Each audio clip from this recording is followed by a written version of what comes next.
Crimes passionnels, disparitions inquiétantes ou machinations diaboliques, percer les secrets des faits divers les plus marquants et plonger au cœur des affaires les plus étonnantes de l'histoire judiciaire. La découverte de la vérité ne tient parfois qu'à un fil. Bienvenue dans Chroniques criminelles. Dans cet épisode, l'affaire Éliane Vazard. Cette histoire commence le 26 septembre 2011 à Saucé, en Eure-et-Loir, sur le parking d'une école primaire. Une voiture est en feu et quelqu'un gémit à l'intérieur. Quand les secours arrivent, ils découvrent un couple pris au piège des flammes. L'homme est brûlé mais toujours vivant. La femme, en revanche, n'a pas survécu à ses blessures. Détail étrange, elle est retrouvée à demi nue et enchaîné. Que s'est-il passé?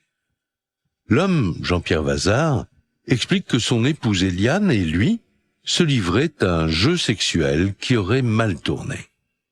Mais les gendarmes ont des doutes. Et si derrière le tragique accident se cachait en fait un assassinat? La réponse dans ce podcast inédit de Chroniques criminelles. 25 septembre 2011, en Normandie.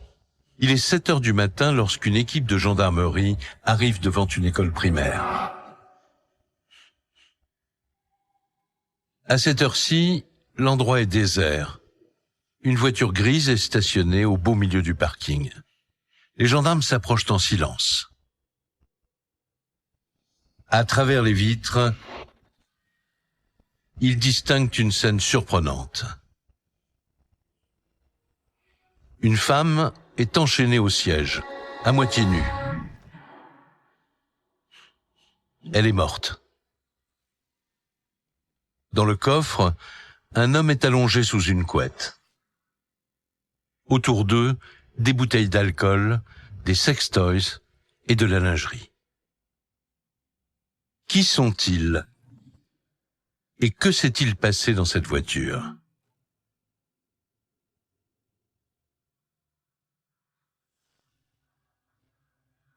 Tout commence le 25 septembre 2011 dans la petite ville d'Aisy-sur-Eure, en Normandie. C'est ici, au cœur du village, que vit la famille Vazard. Éliane, Jean-Pierre et leurs 6 enfants. 4 filles et 2 garçons, âgés de 9 à 18 ans. Vanessa, l'aînée, a déjà quitté la maison. C'est une famille de la classe moyenne française, comme il y en a des millions dans notre pays. Antoine Fabre, avocat de la famille Vazard. Le père travaille, la mère est au foyer, la maison est bien tenue. Quand tout le monde se lève le matin, le petit déjeuner est prêt, les enfants s'habillent, prennent leur petit déjeuner. Marc François, avocat des enfants Vazard. On vérifie que les cartables sont prêts et puis on va passer une matinée à l'école, quoi. Une famille tout à fait ordinaire. Jean-Pierre travaille comme contremaître dans une usine d'accessoires automobiles. Éliane est mère au foyer. Mariés depuis 20 ans, ils mènent une existence paisible avec leurs enfants. Un bonheur qu'ils filment au quotidien.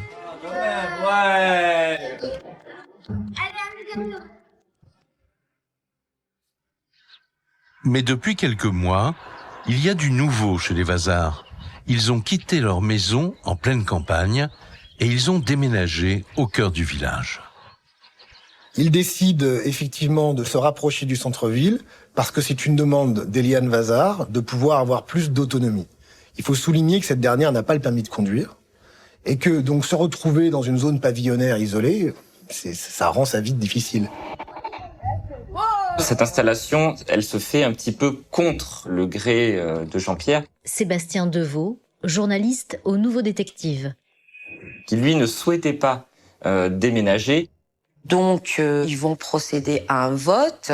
Qui veut déménager, qui ne veut pas déménager. Armelle Méhani, journaliste police-justice. Et curieusement, toute la famille donc s'accorde à vouloir déménager, sauf un, Jean-Pierre, lui, il vote non. Finalement, toute cette famille s'est installée à Aisy-sur-Eure. Jean-Pierre fait contre mauvaise fortune bon cœur et il s'installe en centre-ville avec toute sa famille. Les Vazard profitent pleinement de cette nouvelle vie. Et ce bonheur va être stoppé net le 26 septembre 2011. Il est 7 heures. Comme tous les jours, les enfants Vazard se lèvent pour aller à l'école. Mais ils remarquent tout de suite qu'il se passe quelque chose d'inhabituel. Ce qui frappe au petit matin, c'est un peu le silence dans cette maison. D'habitude, il y avait toujours ma mère dans la cuisine qui était là pour nous préparer nos déjeuners. Cynthia Vazard, fille du couple Vazard. Et là, elle était pas là. Du coup, j'ai trouvé ça bizarre. J'étais voir dans sa chambre. Je dis bon, bah, ils sont pas là. Connaissant ma mère, elle nous aurait jamais laissé tout seul à la maison. C'était exceptionnel parce que tous les matins, on était sûr qu'elle était levée avant nous. Mais pas ce matin. La maison est déserte. Aucune trace d'Eliane ni de Jean-Pierre, ce qui est tout à fait anormal. Les enfants préparent seuls leur petit déjeuner, mais ils sont inquiets. Où sont leurs parents? Et l'heure de l'école approche. Dylan et Emma ne vont pas à l'école, voyant que mes parents ne sont pas là. Vanessa Vazard, fille du couple Vazard. Ils ne veulent pas laisser Léo tout seul. Et Cynthia est au lycée. Moi, je suis partie au collège, mais j'étais pas tranquille. Du coup, sur le chemin, j'essayais d'appeler ma mère, j'essayais. Pas de réponse. Les enfants Vazard sont perdus. Se réveiller sans leurs parents, ça ne leur est jamais arrivé, mais ce n'est que le début de leur effroyable histoire.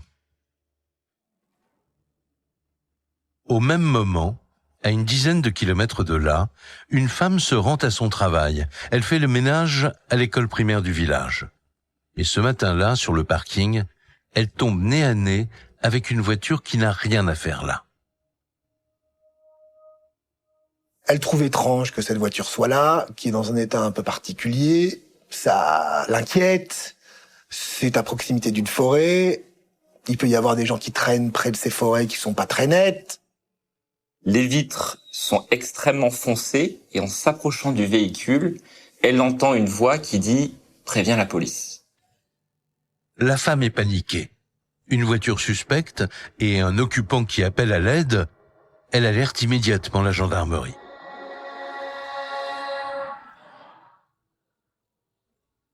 Les forces de l'ordre ne perdent pas de temps. Les informations qu'on leur a données sont inquiétantes. En quelques minutes, ils arrivent sur le parking.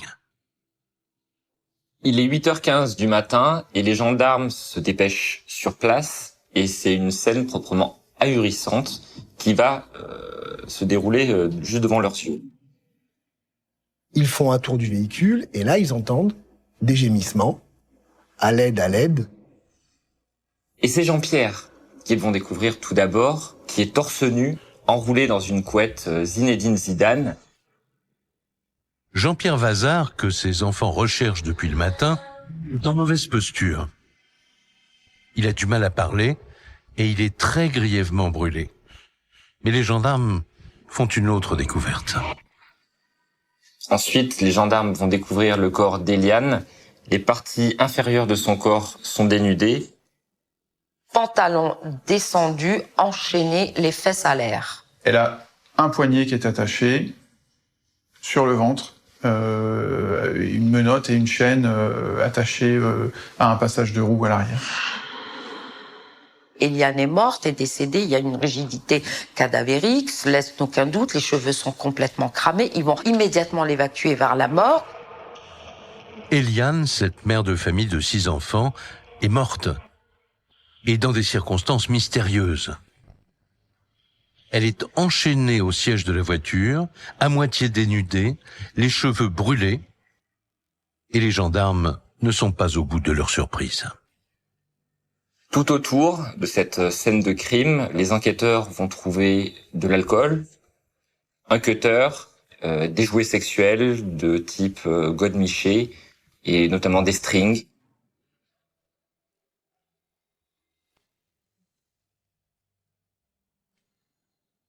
Les gendarmes n'en reviennent pas. La scène est à peine croyable. Alors avant qu'ils ne soient évacués vers l'hôpital, ils interrogent Jean-Pierre Vazard. Que s'est-il passé dans cette voiture ? Il va tout de suite déclarer aux gendarmes c'est un jeu sexuel qui a mal tourné, je voulais faire plaisir à ma femme. Il bredouille, on jouait, on a voulu faire une expérience. Et lui de dire, selon les gendarmes, c'est un accident, c'est un accident. Les gendarmes n'en sauront pas plus pour le moment. Jean-Pierre Vazard, brûlé sur plus de 60% du corps, est conduit aux urgences. Mais pour les enquêteurs, l'affaire semble simple. Le couple a manifestement été victime de jeux sexuels qui auraient mal tourné. Un dramatique accident. Mais avant de pousser plus loin leurs investigations, ils ont une mission à remplir. Et elle est délicate. Prévenir la famille.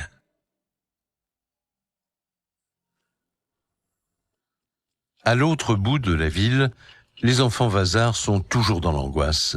Ils sont sans nouvelles de leurs parents depuis leur réveil. Et ils ne vont pas tarder à apprendre l'impensable. Le lundi 26, donc on m'appelle sur les coups de 9h. Vanessa Vazard, fille du couple Vazard. J'ai les gendarmes au téléphone me demandant de venir au domicile de mes parents. Moi, c'est les gendarmes qui sont venus me chercher au lycée. Cynthia Vazard, fille du couple Vazard. Quand ils sont venus me chercher dans la voiture, j'aurais posé des questions. Je dis mais pourquoi vous venez me chercher? Ils m'ont dit parce qu'il y a eu un cambriolage à la maison d'à côté. Du coup, on voudrait voir s'il manque rien chez vous. Enfin, ils voulaient rien nous dire jusqu'à arriver à la maison et jusqu'à l'arrivée de ma famille. Face aux gendarmes, 6 enfants à qui ils doivent annoncer un drame. Il y a un monsieur qui a pris uniquement les enfants à part. Et là, c'est là qu'il nous a dit il y a eu un accident. Et c'est seulement à ce moment-là qu'on nous dit que ma mère est décédée et que mon père est gravement brûlé. Moi, je suis tombée dans les pommes, moi, de toute façon. Donc, je m'en souviens pas. Je suis partie aux urgences après.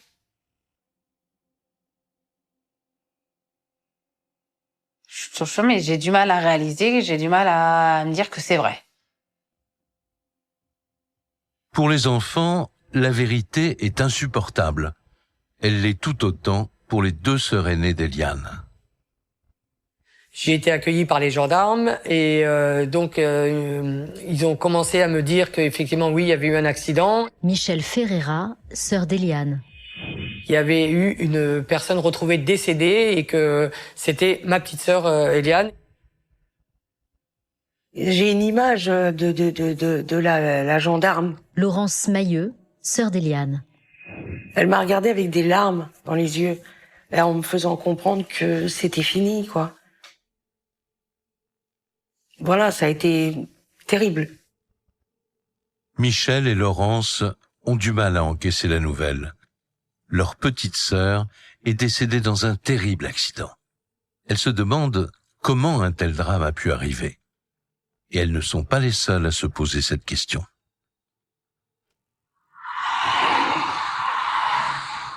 À la gendarmerie, une enquête est ouverte, car l'affaire est peu banale. Un couple victime d'un incendie alors qu'il est en train de se livrer à des jeux sexuels sur un parking, ça n'arrive pas tous les jours à Aisy-sur-Eure. Les gendarmes veulent comprendre comment cet accident a pu se produire et ils ont peut-être découvert un élément intéressant. Dans le coffre, les experts scientifiques ont trouvé un bidon d'essence. Et quand ils l'examinent, c'est la surprise. Il est fissuré sur toute la longueur, ouvert en 2. Ce bidon d'essence a été entaillé. On peut quand même s'interroger sur ce fameux bidon d'essence. Sébastien Deveau, journaliste au Nouveau Détective. Qui a été lacéré sur 15 cm. Par qui? Comment? Ce sont les questions que se posent les gendarmes. Pourquoi ce bidon est-il fendu?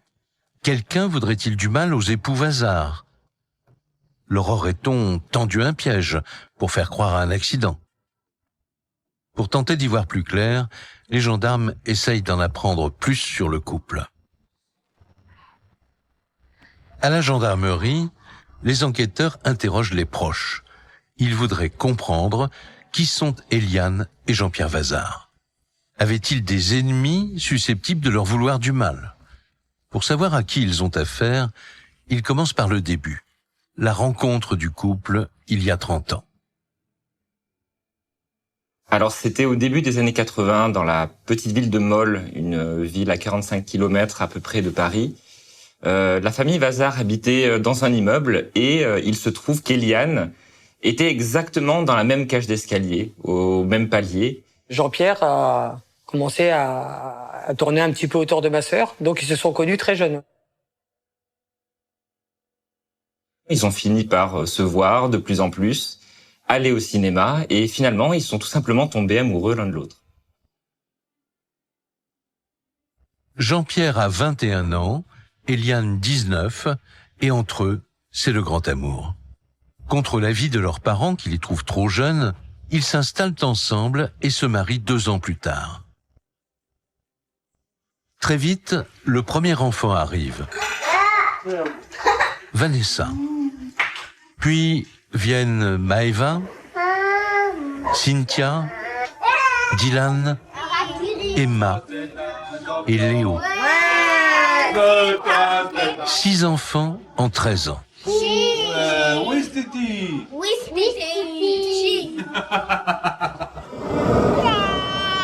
Jean-Pierre et Éliane sont comblés, même si la famille vit dans une petite HLM et ne roule pas sur l'or avec le seul salaire du père.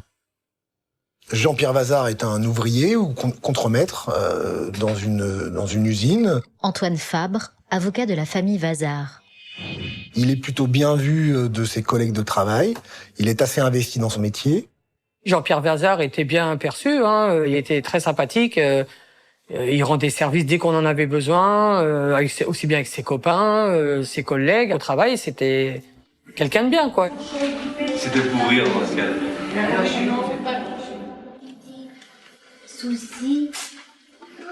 Éliane, elle, ne travaille pas.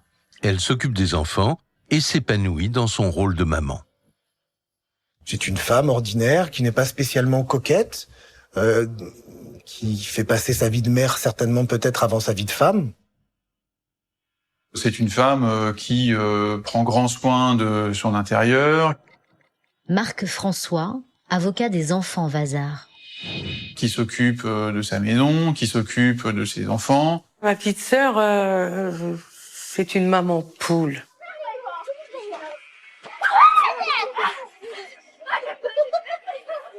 Elle voulait des enfants.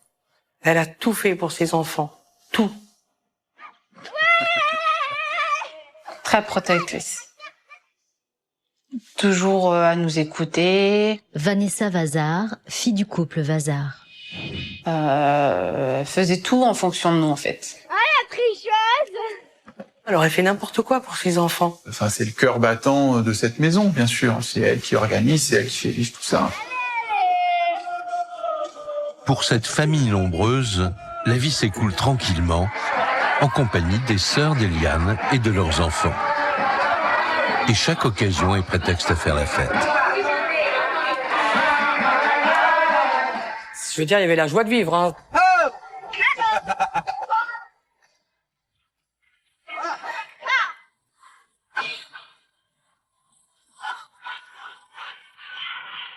On a eu des moments, mais avec ses enfants, c'était... Voilà, des fous rires, on a eu des fous rires. On a fait des anniversaires, on a fait tout ça. En fait, elle avait cette joie de vivre, tout le temps à rigoler.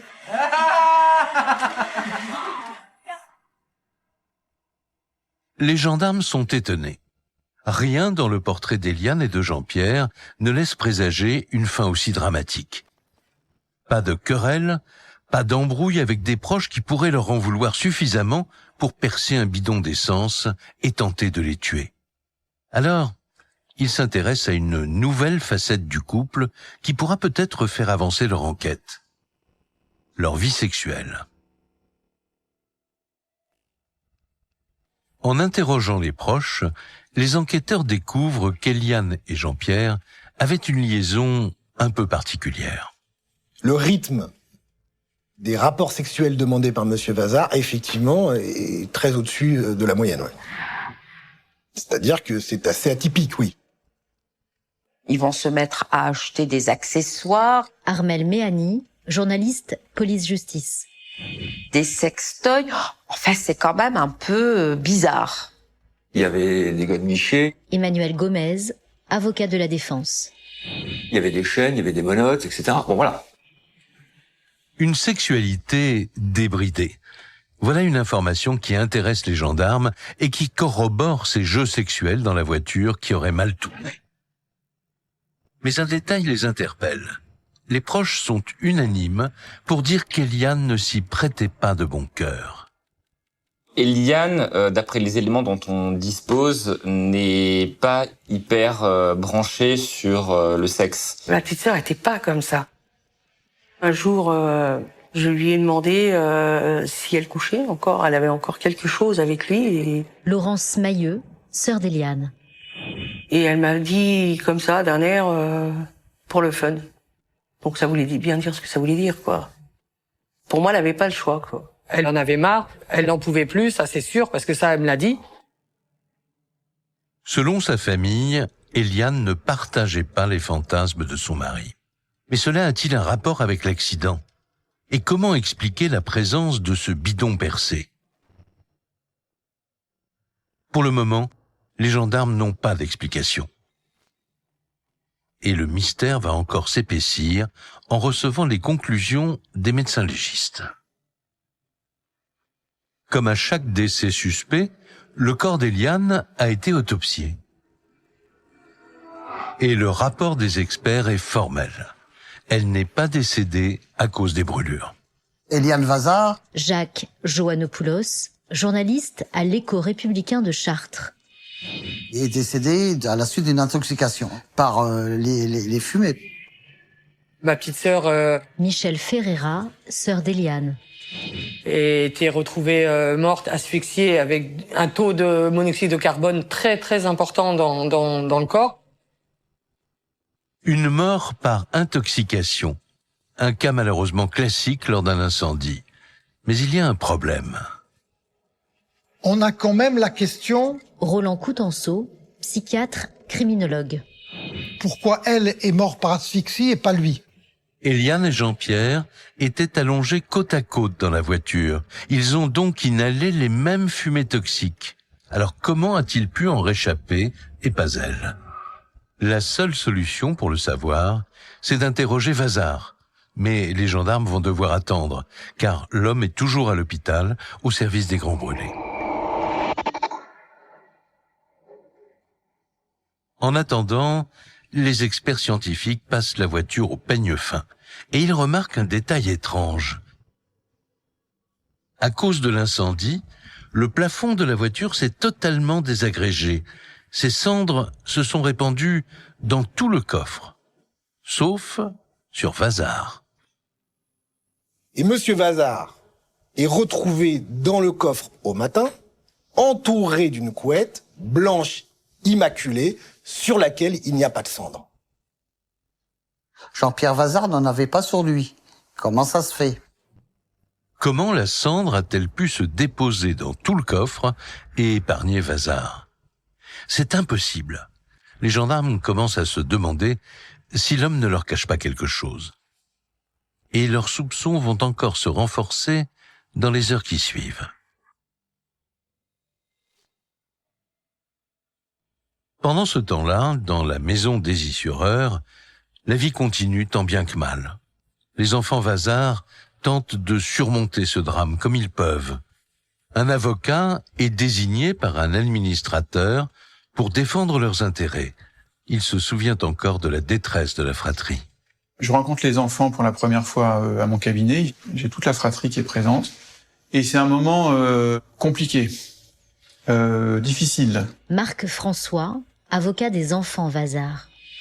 Parce que j'ai face à moi des enfants qui ont simplement à l'esprit que leur maman est morte dans des conditions absolument épouvantables, mais pas très bien définies, que leur père, d'une manière ou d'une autre, est relié à la mort de leur mère.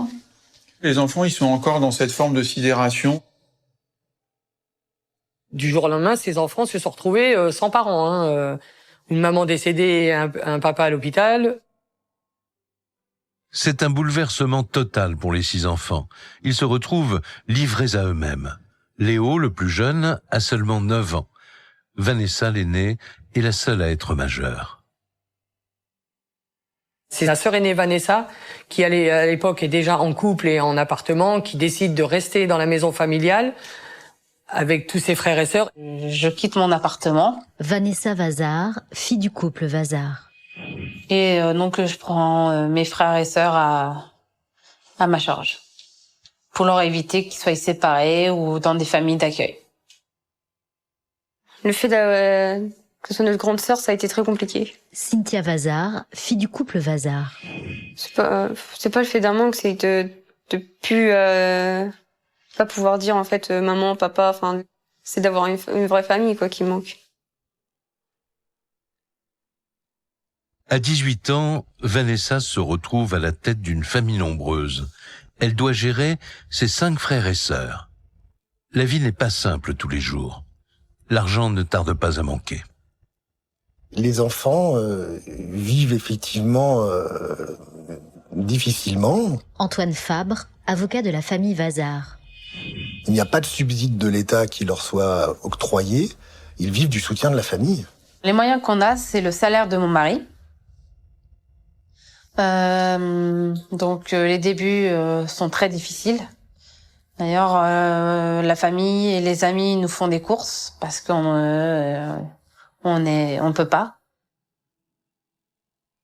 On a pris toute la famille en charge. On s'est tous soudés pour que les enfants manquent de rien et qu'on s'occupe d'eux. Grâce au soutien des proches, la vie s'organise malgré tout et la fratrie parvient à assumer le quotidien sans père ni mère, car Jean-Pierre Vazard est toujours à l'hôpital. Après quelques semaines, les enfants ont enfin le droit de lui rendre visite. Un choc total, parce qu'on l'a vu dans un siège roulant déjà, avec plein de cicatrices, enfin méconnaissable quoi. Et honnêtement, oui, je me suis mise à pleurer parce que il y avait tout plein d'émotions. Mais les enfants ne sont pas les seuls à être impatients de voir Jean-Pierre. Cela fait 4 mois, en effet, que les enquêteurs attendent de l'auditionner. Et ils ont de très nombreuses questions à lui poser. Que faisait-il ce soir-là dans la voiture avec un bidon d'essence dans le coffre? Pourquoi n'était-il pas lui aussi recouvert de cendres? Comment n'a-t-il pas succombé aux fumées toxiques alors que sa femme en est morte? Ils espèrent que ces réponses les aideront à y voir plus clair. En janvier 2012, 4 mois après les faits, la juge d'instruction entend Jean-Pierre Vazard pour la première fois. Lui, il a une version des faits qui va consister à dire on a eu un moment intime à l'arrière de la voiture, on a voulu pimenter notre vie intime. Jean-Pierre Vazard dit c'est un jeu qui a mal tourné. Emmanuel Gomez, avocat de la défense. Il parle d'une boule de feu. Quand on lui demande d'où elle vient... Il se souvient plus vraiment de rien, il était inconscient, il se souvient juste d'une boule de feu. Jean-Pierre Vazard raconte exactement la même histoire que celle qu'il avait livrée le jour du drame. Des jeux sexuels et soudain, une boule de feu. Mais la juge d'instruction ne peut pas s'en contenter. Elle insiste pour connaître l'origine de l'incendie. Et après quelques minutes, Jean-Pierre semble se souvenir. Ce jour-là, il l'avait attachée et qu'à un moment donné, elle a voulu fumer une cigarette. Armel Méhani, journaliste police-justice. Et que c'est en lui donnant le briquet qu'il a vu cette boule de feu arriver. Et à ce moment-là, il ne se rappelle plus de rien. C'est étonnant. La mémoire, soit vous ne vous souvenez pas du tout, vous avez un grand trou noir. Antoine Fabre, avocat de la famille Vazard. Ce qui peut éventuellement arriver après des chocs. Mais il va choisir de se souvenir de points qui peuvent l'arranger. La juge vient de recueillir un élément déterminant. C'est Jean-Pierre qui aurait mis accidentellement le feu en allumant un briquet. Mais la magistrate a encore des interrogations, notamment ce bidon d'essence retrouvé dans le coffre. Elle veut comprendre pourquoi il était fendu sur toute sa longueur. On a toujours la même version de sa part, c'est-à-dire je ne comprends pas ce qui s'est passé. Ce bidon, à un moment donné, a dû se répandre dans des conditions qui m'échappent. Sans doute, j'ai mis un coup de pied dedans. Et un peu bêtement, effectivement, j'ai allumé une briquet. Petit à petit, les souvenirs de Jean-Pierre remontent. Et l'histoire prend forme.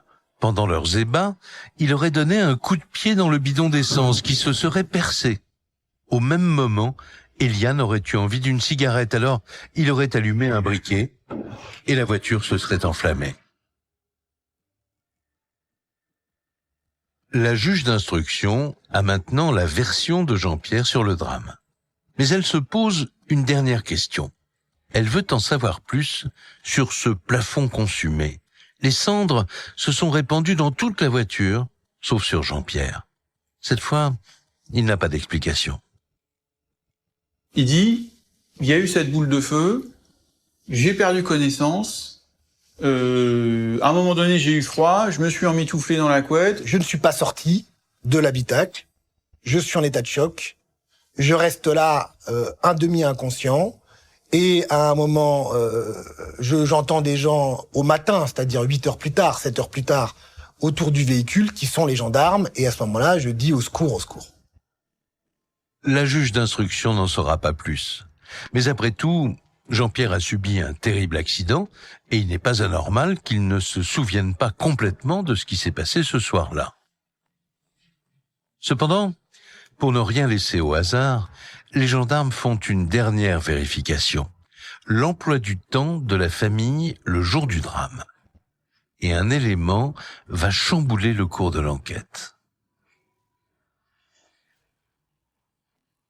Pour en savoir plus sur le déroulement de cette journée, les gendarmes interrogent une nouvelle fois les proches. Ils apprennent que ce jour-là, le 24 septembre, la famille s'est promenée dans une brocante dans les environs, puis elle est allée dîner chez Vanessa, l'aînée de la fratrie. L'atmosphère est joyeuse et la journée se termine dans la bonne humeur. Sur les coups de 20h30, voyant l'heure un peu tardive, Vanessa Vazard, fille du couple Vazard. Mon père dit comme quoi qu'il faut rentrer, parce qu'il y a les enfants qui ont école le lendemain. Après l'apéro, les enfants donc vont raccompagner leurs parents à leur voiture. Les gendarmes n'ont pas appris grand-chose. Mais alors qu'ils pensent avoir fait chou blanc, les proches relatent un épisode qui pourrait bien les intéresser. Et dans la voiture, il y avait un bidon d'essence. La présence de ce bidon étonne les enfants. Jean-Pierre n'a pas l'habitude, disent-ils, d'en avoir un dans la voiture. Jean-Pierre va immédiatement s'expliquer. Il va dire, ah oui, ce bidon, il est destiné à Maëva. Elle est tombée en panne. Donc le petit ami de sa fille va lui dire, bah écoute, tu n'as qu'à me le laisser. Demain, je vais voir Maëva et je vais lui le donner. Et Jean-Pierre lui dit, pas de problème, je te l'amènerai demain. Marc François, avocat des enfants Vazard. Et ça va interpeller un des beaux-frères qui est là, qui dit, mais pourquoi tu ne donnes pas l'essence maintenant? La voiture est là, ça sert à rien de faire des allers-retours. Sur ce, le gamin lui propose de le laisser, c'est plus ça facile, ça tombe bien, il va voir la sœur de sa petite amie le lendemain. Et là, Jean-Pierre a une attitude assez curieuse, il va refuser de laisser le bidon. Non, t'inquiète pas, je lui donnerai moi-même. La famille raconte qu'elle est étonnée par l'attitude de Jean-Pierre, et cet entêtement laisse aussi sans voix les gendarmes. Il va tout faire pour garder un bidon d'essence dans sa voiture, alors que il n'avait rien à faire là, et que sa fille se proposait de le récupérer, ce qui aurait été logique. Ce bidon, c'est certainement celui que les gendarmes ont retrouvé dans le coffre de la voiture, le fameux bidon fendu. Pourquoi Jean-Pierre a-t-il tant insisté pour le garder ce jour-là? le doute commence à germer dans la tête des enquêteurs. Et si ce n'était pas un accident? Et si Jean-Pierre avait voulu tuer sa femme? Mais alors, pourquoi? Quel serait son mobile? La juge d'instruction ordonne des investigations supplémentaires.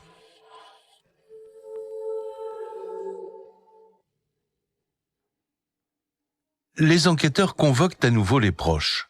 Ils veulent savoir si Vazard aurait pu commettre l'irréparable, tuer la mère de ses 6 enfants. Et petit à petit, les langues se délient.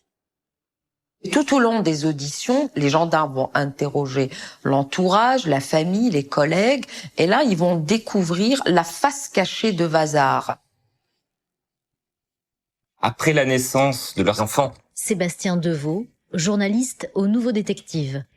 il va commencer à y avoir des signes avant-coureurs qui finalement vont se faire au fil du temps de plus en plus inquiétants. On voit monter en puissance cette jalousie extrêmement forte qui pèse sur Eliane. Il devient extrêmement violent, il la flique, il prend son téléphone portable, il lui fait des reproches sur son physique, il l'humilie même, carrément, on peut le dire. En fin de compte, on découvre réellement que Jean-Pierre Vazard n'est pas celui que l'on croit. Les proches dressent un portrait de Jean-Pierre bien différent en effet de celui que les gendarmes imaginaient. Un homme ultra possessif, jaloux, à tel point que les sœurs d'Eliane racontent qu'elles devaient user de stratagèmes pour communiquer avec elle. J'étais obligée de parler codé. Laurence Mailleux, sœur d'Eliane. On avait un mot spécial. Quand on se téléphonait, on se disait pétasse et on savait... Michel Ferreira, sœur d'Eliane. Ça me faisait savoir que lui, il était dans les parages et que fallait que je fasse attention de quoi je pouvais parler avec ma petite sœur. Et pour moi, il lui pourrissait la vie. Les 2 sœurs relatent qu'Eliane vivait dans un climat de suspicion et de surveillance constante. Quand mon père allait travailler, il disait comme quoi que oui, que ma mère se tapait le petit copain de ma sœur. Moi, j'appelle ça un taré. Après, moi, je parle cash. Déjà, quand il partait au boulot, il comptait les gants de toilette, quoi. Pour savoir s'il n'y avait pas un mec qui était venu et qui avait pris sa douche, et voilà. Il était déjà comme ça.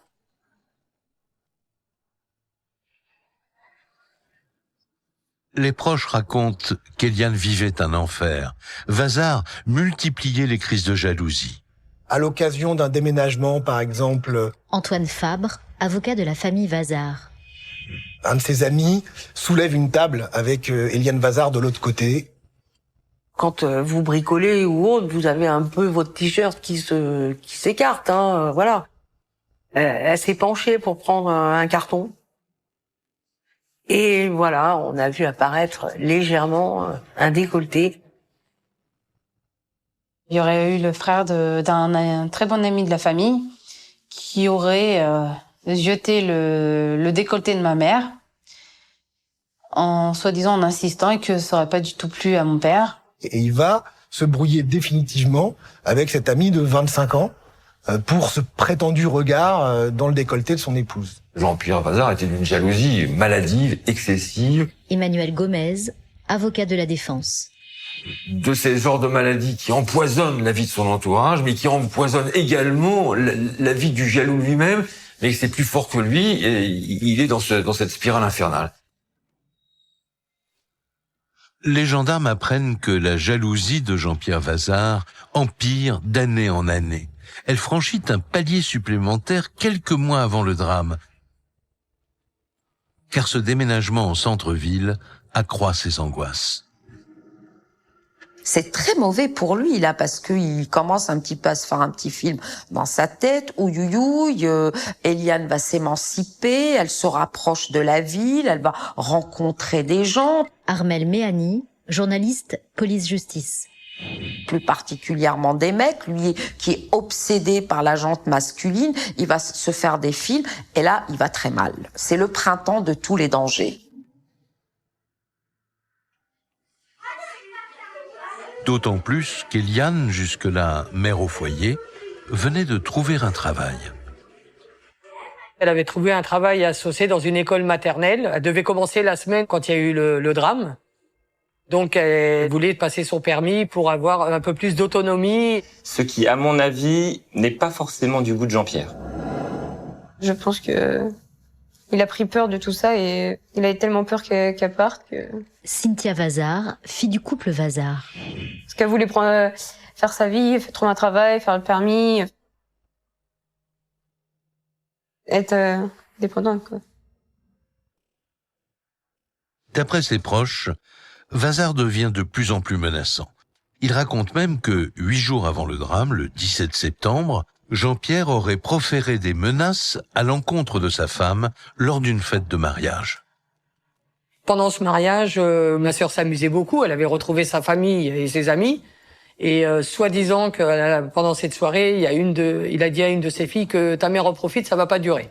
On sait pour quelle raison il va faire cette confidence lourde de conséquences en lui disant « Oh là là, je vais vous donner un scoop, dans une semaine, quelque chose d'extraordinaire, de très grave va se passer. » Jean-Pierre aurait-il mis ses menaces à exécution? C'est ce que se demandent les enquêteurs, d'autant que les proches leur livrent un détail étonnant. L'école maternelle devant laquelle s'est produit le drame n'a peut-être pas été choisie au hasard. Et ce n'est pas n'importe quelle école maternelle, étant donné que c'est précisément l'école dans laquelle Eliane venait tout juste de trouver un emploi. De là à imaginer que Jean-Pierre Vazard a voulu monter un scénario, il n'y a qu'un pas.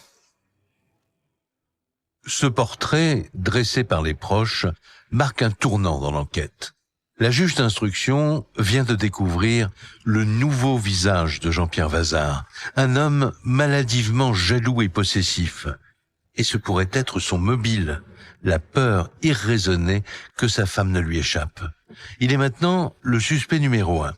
Et la magistrate commence à imaginer le scénario de ce qui aurait pu se passer ce soir-là. Dans la nuit du 25 au 26 septembre 2011, Jean-Pierre va amener sa femme sur le parking. Donc, la voiture se gare à proximité d'une forêt, sur un parking qui est un parking à proximité également d'une école, un endroit très peu éclairé. Il n'y a pas de réverbère. Marc François, avocat des enfants Vazard. On est en septembre, donc il fait nuit à cette heure-ci. Jean-Pierre va enchaîner donc sa femme, donc Eliane, avec des chaînes. Il va avoir un rapport sexuel. Et puis là, le scénario devient de plus en plus macabre. Il va lacérer le t-shirt d'Eliane Vazard, lacérer également le bidon d'essence. Justement, ce fameux bidon qui, à la base, était destiné à sa fille. De l'essence se répand dans l'habitacle. Et à ce moment précis, il va prendre un briquet, il va l'allumer, ainsi il va provoquer une boule de feu. Jean-Pierre est gravement brûlé, mais il serait parvenu à sortir de la voiture, laissant Eliane enchaînée au siège, en proie aux flammes et aux fumées toxiques. Puis, il serait remonté dans le véhicule, se serait emmitouflé dans une couette et aurait attendu les secours jusqu'au petit matin. Voilà le scénario retenu par la juge d'instruction. Vazard aurait tué volontairement sa femme. Le 20 mars 2012, il est mis en examen pour assassinat. On peut estimer que les éléments du dossier qui ont été recueillis à ce stade ne sont pas suffisants, mais c'est une question d'interprétation. Pour le juge d'instruction, il estime qu'il y a suffisamment d'éléments pour la mise en examen. Vazard continue à clamer son innocence. Ce drame, dit-il, n'est qu'un terrible accident. Alors pour se conforter dans sa décision, la juge demande une reconstitution. Et cette reconstitution va lui réserver des surprises.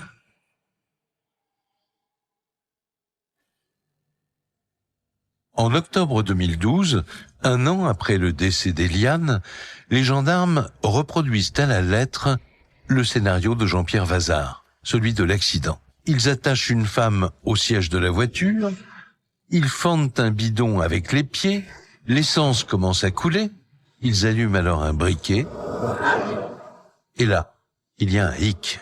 Le véhicule ne prend pas. Dans les mêmes conditions, lorsque l'on veut mettre à feu, le feu ne prend pas. Il a fallu une grande quantité d'essence. Pas quelques gouttes. Une grande quantité d'essence, certainement 2,5 litres ou 3 litres d'essence, soit épandée. Antoine Fabre, avocat de la famille Vazard.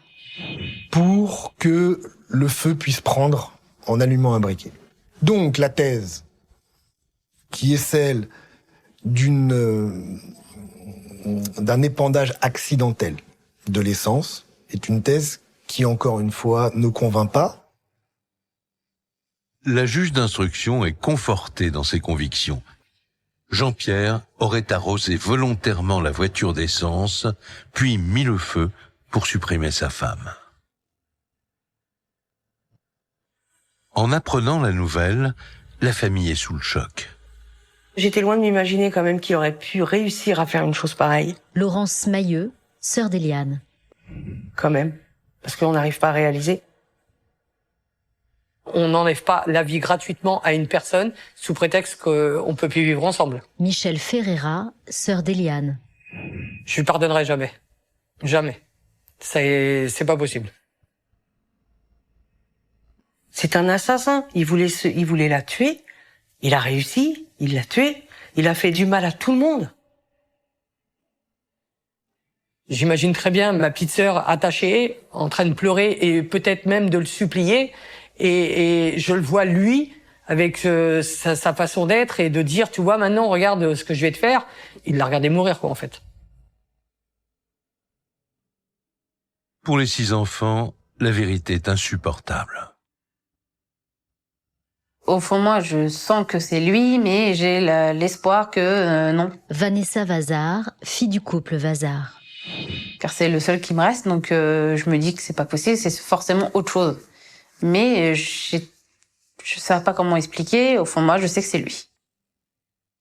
Il y a de la haine, un dégoût. Cynthia Vazard, fille du couple Vazard. C'est impardonnable, non.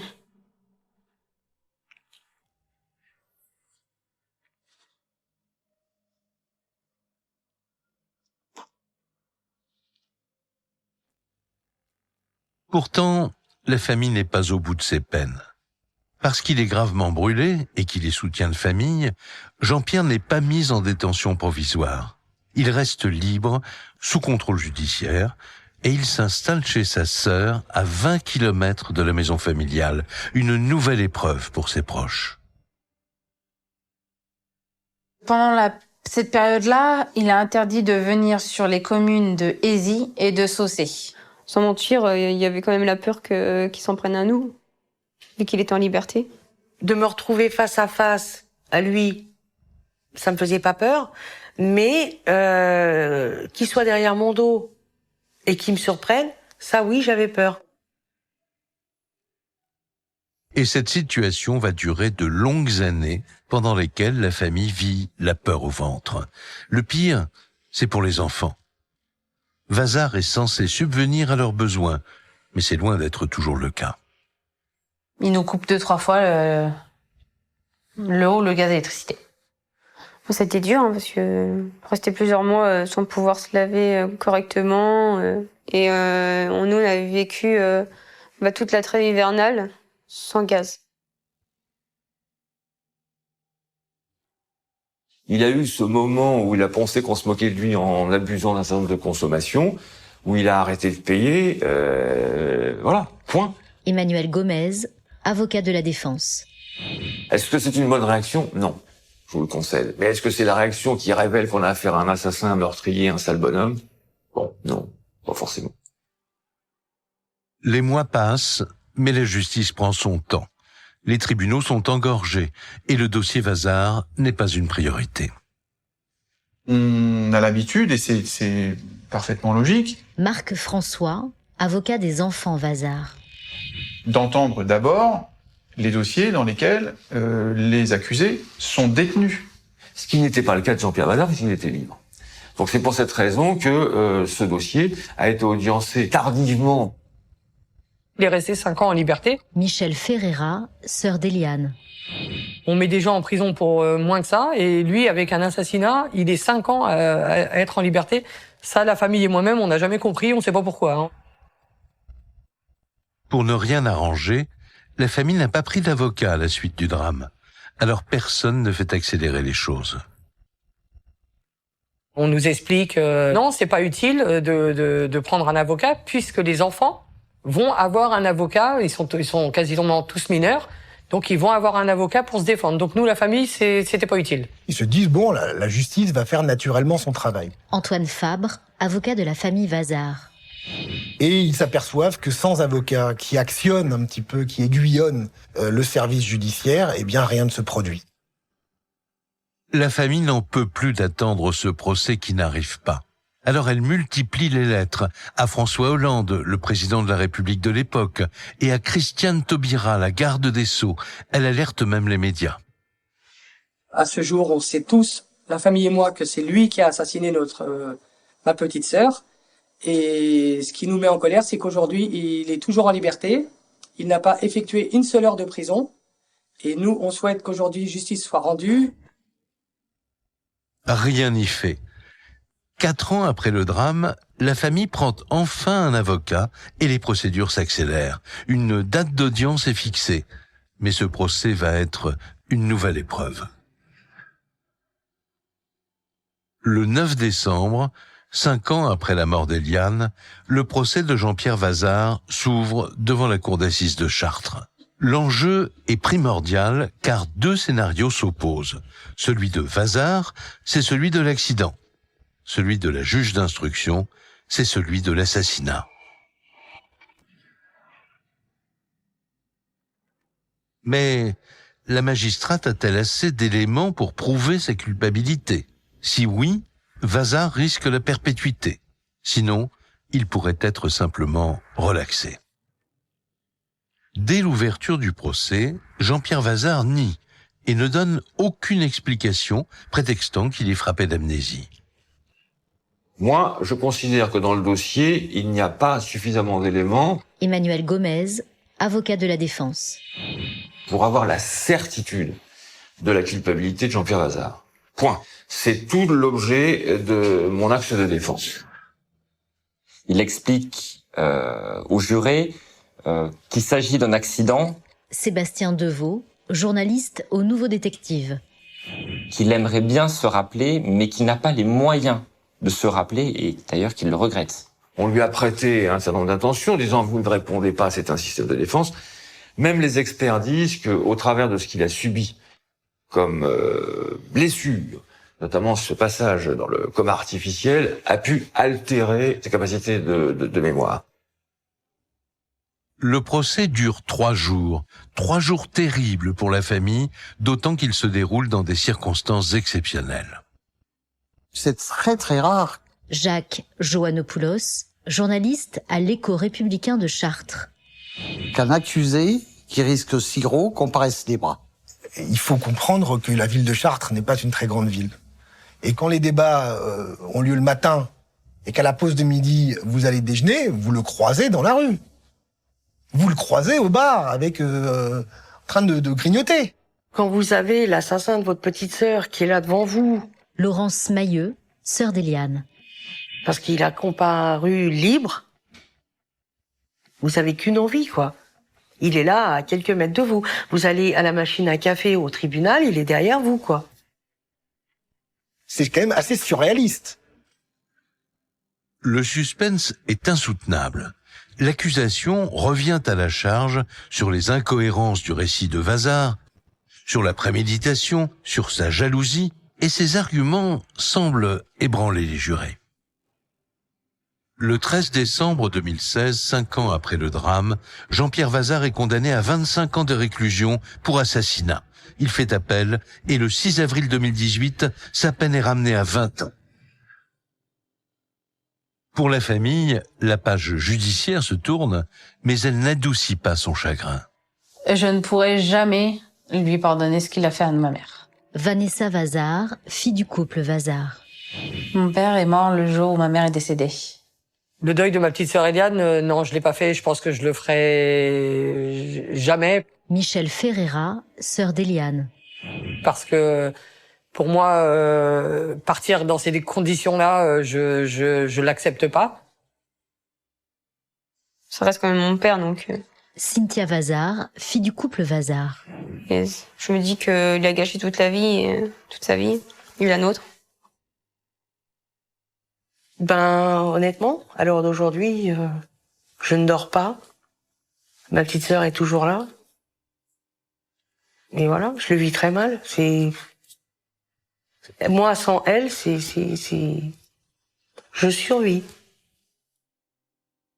Aujourd'hui, les 6 enfants Vazard sont majeurs et ils tentent par tous les moyens de surmonter ce drame.